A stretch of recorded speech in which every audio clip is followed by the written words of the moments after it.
Okay, shall we continue? Yes? Okay. Now what we're going to do is we looked at different blocks that we are testing. We looked at memory blocks, logic blocks, and so on.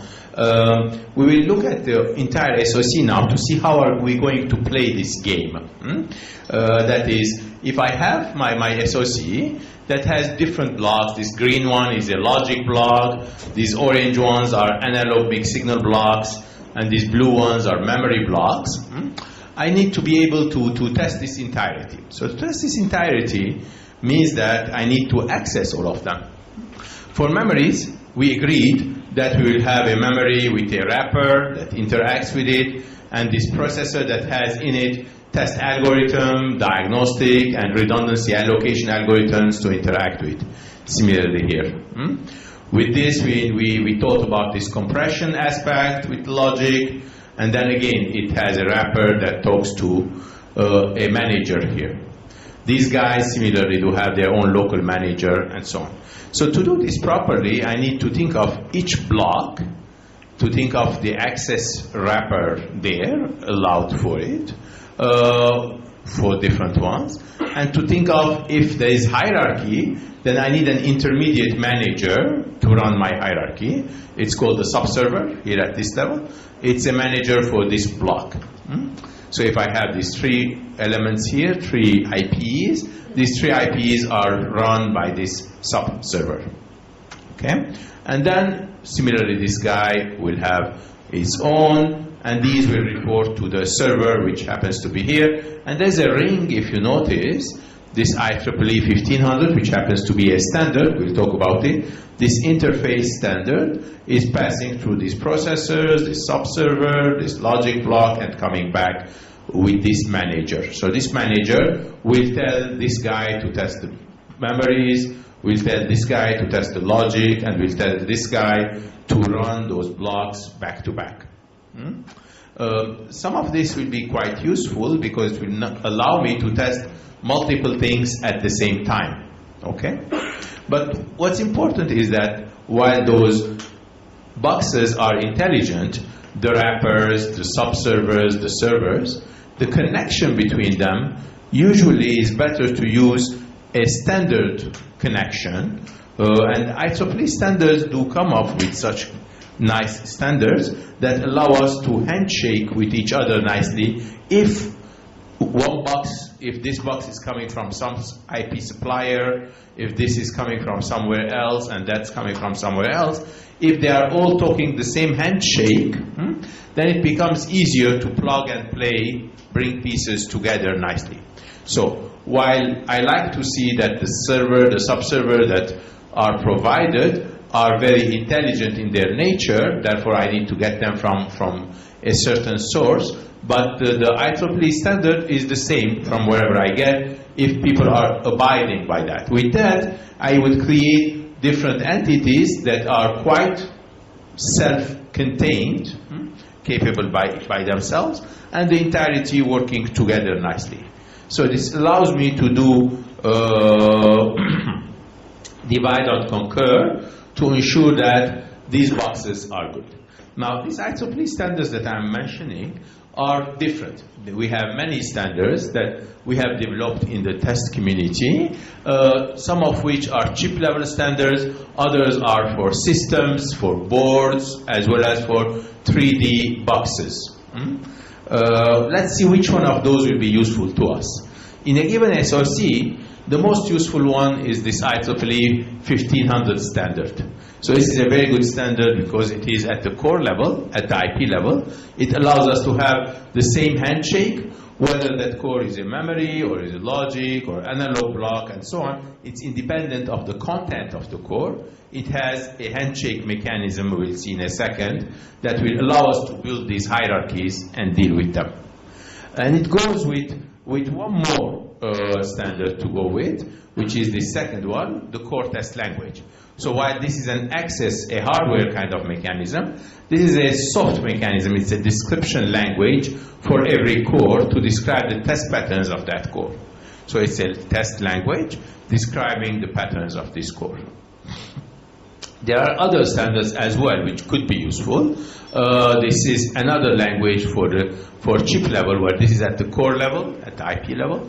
This is for the total chip, the style language. It goes with two other chip level standards as well. We have this 3D IC standard, which is still being proposed, so it's not a final standard. I'll talk a little bit about it later. It's 1838, this 3D standard. Also, there is this one called 1687. So this is meant for when we have a very large level of hierarchy inside the chip. So it's a nice hierarchical standard that allows us to go to multiple levels of hierarchy inside the chip, 1687. So basically what I would like to show you is this 1500, which is very good for this IP-based design that we saw. 1687 is good for small sensors and so on. And then 1149.1 is typically one port per chip. This is the test access port standard that we talked about. Okay? So by dealing with those standards, we'll be able to handshake with what we created so far. That is, we created the memory test infrastructure, the logic test compression, and so on, and also these analog blocks. Now we need to see how we can hook these pieces. So 1149.1 is this handshake from the chip to the outside world. 1500 is for every IP to handshake to the next level. Okay? And inside this server, if I need to deal with hierarchy, then 1687 could be useful there as well. How do we build this? So if I look at every IP I'm putting in my chip, every IP will have the IP level test preparation. So we need to prepare it. We need to create this wrapper on it at the IP level, as we saw there. So these are the IP level wrappers that we are putting. So every IP needs to have one of those. And then we have multi-level test management. These are the servers and the sub-servers. And then we have the patterns that are ported. So this is the pattern description language. And then we need to schedule the test.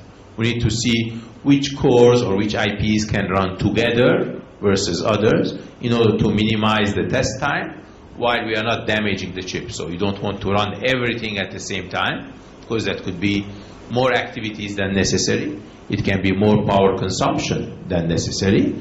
Therefore, we need to run those separately as well. So here let's deal with the individual IPs, and then we'll deal with the SoC. So we'll go to two steps, individual IPs and the SoC together if you want. So for each IP what we need to do, we need to create something called access and isolation. On one hand, you need to access certain signals to be able to reach it, but on the other side, you need to block certain signals as well, because when you're testing one IP, it may be connected to the next IP next door, but you don't want to get values from the other one in order not to disturb your test. Let's say, if your memory is running its test, you don't want the next door logic block to set some values to the memory when you are testing it under your algorithm. So you need to isolate it at the same time. Or when you're testing the logic, you don't want the memory or some analog block to send some signals. So isolation is also as important as access is. Okay?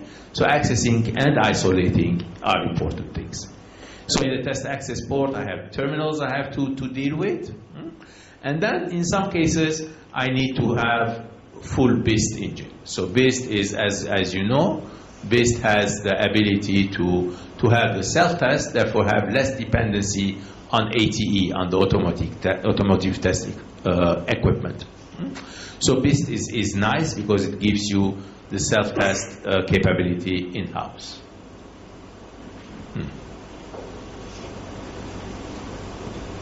This is not working. Okay?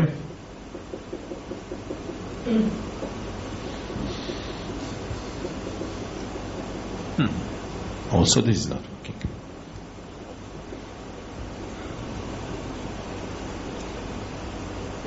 Okay, we are stuck here apparently.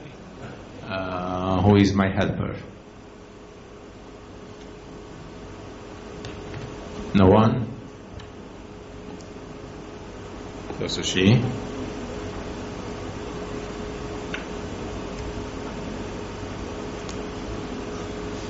It's frozen somehow. It needs antifreeze.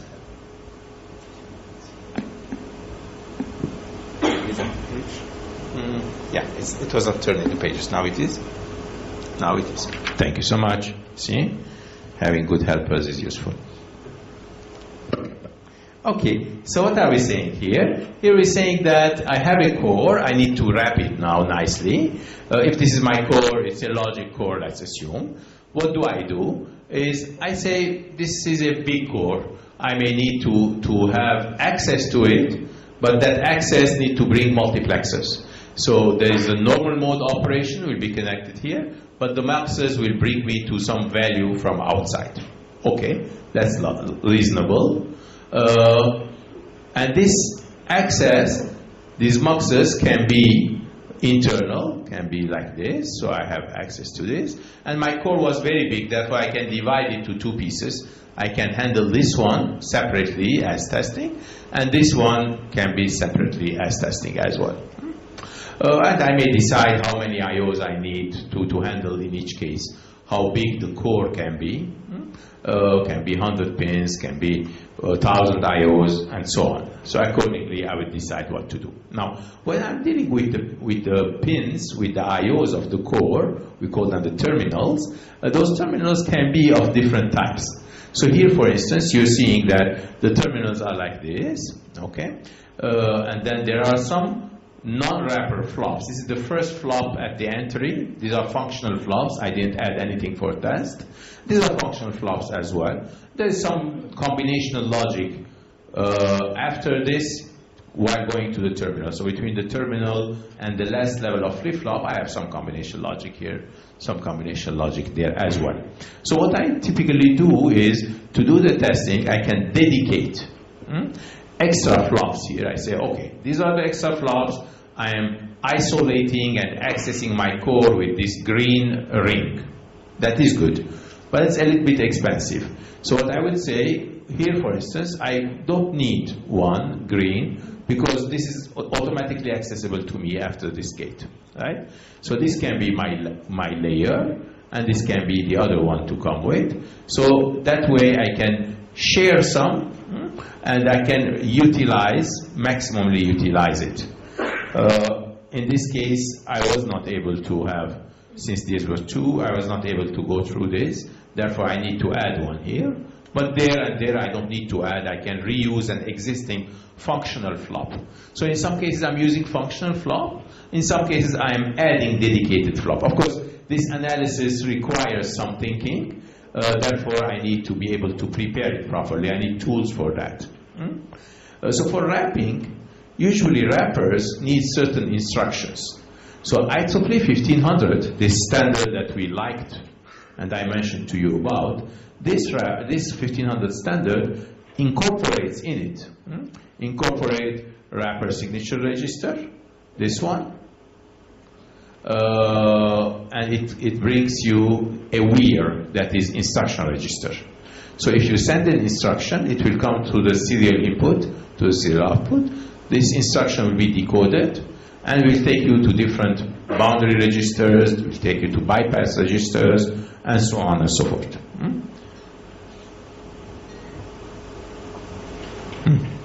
The same problem. Where is my friend? Gone. Maybe you can sit next to me. So what happens with this standard? This standard allows me to have some fixed boxes, and those fixed boxes will be able to allow me to have the same access wherever I am. No? What?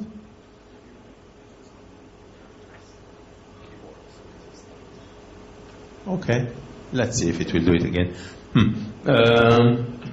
So this core is accessed by a boundary register, and I have certain fixed control lines that come through, and these serial ports will come and send instructions.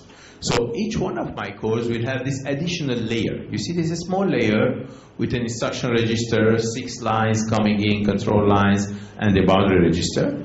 But in order to handle the parallel ports, I would have my scan chains also controlled through wrapper parallel in, wrapper parallel out, and with some compression that I can build it. So the core can be anything, can be analog blocks, logic block, or memory block. I will put this nice ability to switch in the wrapper.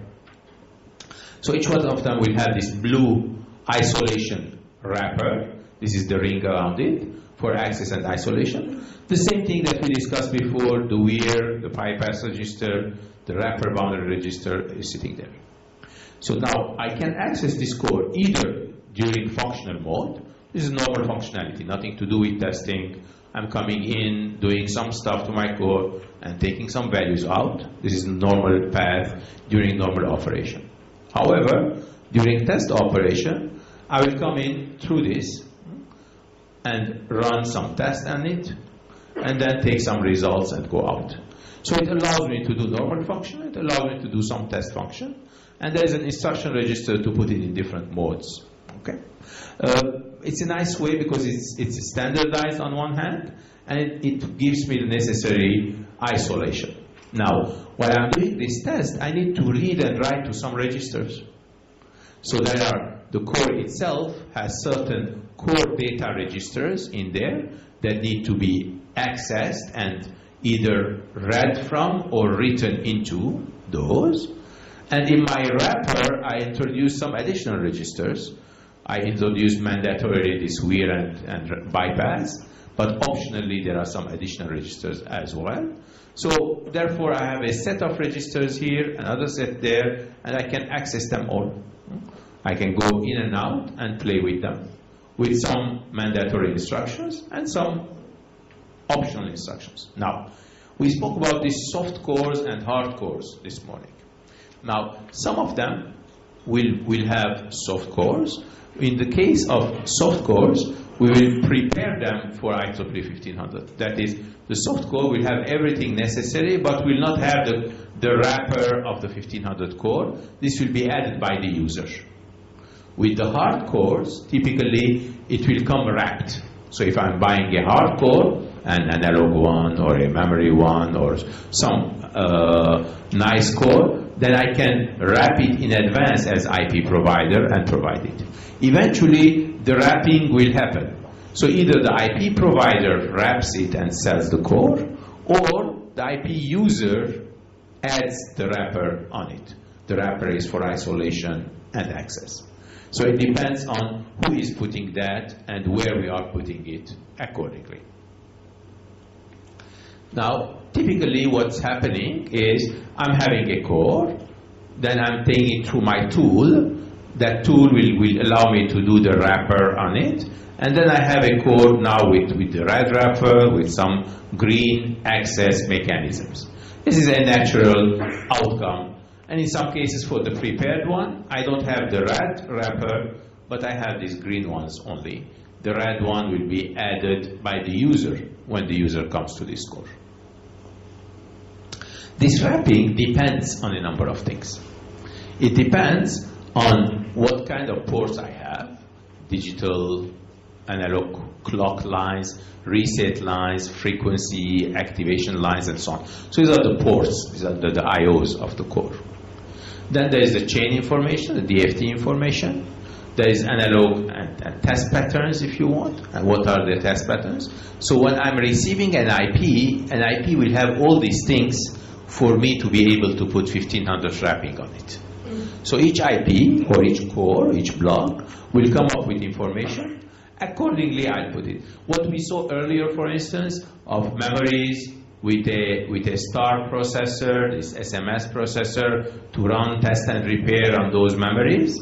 This was a very nice solution. Accessing it was with 1500 port. So this 1500 port had the instruction register, had the bypass, all the necessary signals. So basically, this entire entity of memories with the star processor together are one 1500 entity, if you want. They have a single wrapper, all of them together.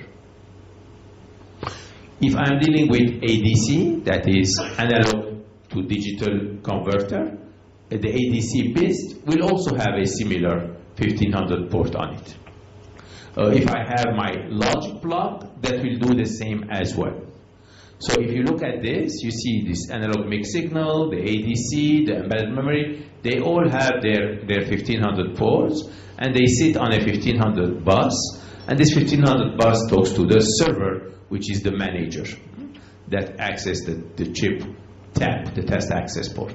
This means that whether it's memory or analog block, it doesn't matter. At this level, they all look alike, they all run the same protocol, the same access mechanism. Okay? And we have nice tools that allow us to put this blue infrastructure. So I can come in and put the blue infrastructure directly in there and does the job. In fact, with Synopsys, we do have a number of those IPs that we provide, whether it's USB IP or MIPI or PCIe, SATA, or HDMI. Each one of those cores, these, do come with their own 1500 wrapping capability, also with the patterns described in a soft way. So to make it easy for the user, the 1500 wrapper for each can be automatically generated. And also the patterns can be automatically provided too. So these are nice capabilities. Therefore, I can have a mixed signal IP with some light level of 1500, or it can be a 1500 that has in it self-test and repair engine as well, such as in the case of memories. In the star memory system, I have self-test and repair. In the lighter IPs, I may have some integrated test or some access only if needed. So all of this is important with the 1500. However, 1500 is not enough. I need 1500 with a language description. So the test description is necessary. And test description typically comes in this language 1450.6. And that's called CTL, core test language.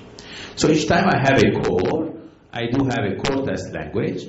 This core test language model is describing my description of the patterns. So for synthesis purposes, those will be very good for me when I create the core. And now I know what kind of protocols are needed, what kind of models are needed. So this CTL requires a number of DFT features to support. In fact, I can support parallel scan chains, I can support huge amount of testability infrastructure. These are all described under the CTL. We don't need to go through the details, but what's important to know that the core test language will have in it all the necessary description of the test modes, okay, in a soft standard way. So if I describe my test in this standard pattern, then any code that I receive from any source with this pattern, I'll be able to read the pattern, absorb it, integrate it with the rest of my test, and have a full test for the chip. So what is the value of standardization? The value of standardization is that the value of having different cores from different places and the ability to integrate them all together without headache. Right? Of course, you need the integration tools, but if I have an IP that has its own CTL, another IP with its CTL, another IP with its 1500 wrapper and CTL, I will be able to mix and match all of this under the same chip. Okay? And this is how the CTL is coming to place. So to see this integration aspect, what I'm doing basically is I'm taking a core, putting a 1500 wrapper on it, and having the CTL pattern at the core level and the style pattern at the chip level. So what I do is I take that for the integration. This is a design stage. I can simulate it, and I can take it to my test equipment as well. So whether I am designing each core separately, when I'm at the SoC level integrating them, when I'm validating them, simulating and verifying everything is okay, and later running those patterns, CTL and style, to get pass and fail information. Okay? So using this 1500 wrapping and the CTL language is very nice for me because it can take me all the way to the test equipments to do my job properly. Questions?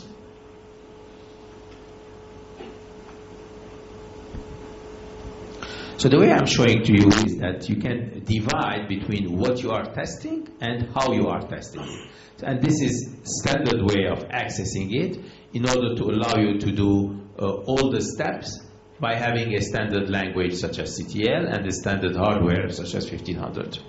And after ATE, we took it also to the diagnostics, and we can do failure analysis on it as well, again, using the same language. So this is all at the IP level. Now let's take those IPs and with their 1500 wrapping, with their CTL language, and try to combine them together in an SoC.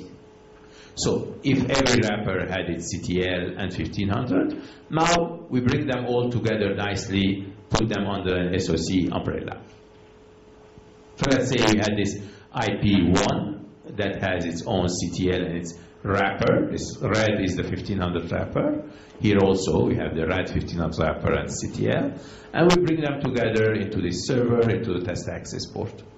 So now we are adding them. This is a simple way of doing it with one level of management. It's like a small company with some workers and one level of management. Now, if you have more people in this company, then you need more management, right? Here you have a first level of management, and this is next level of management, and this is the top access port, right?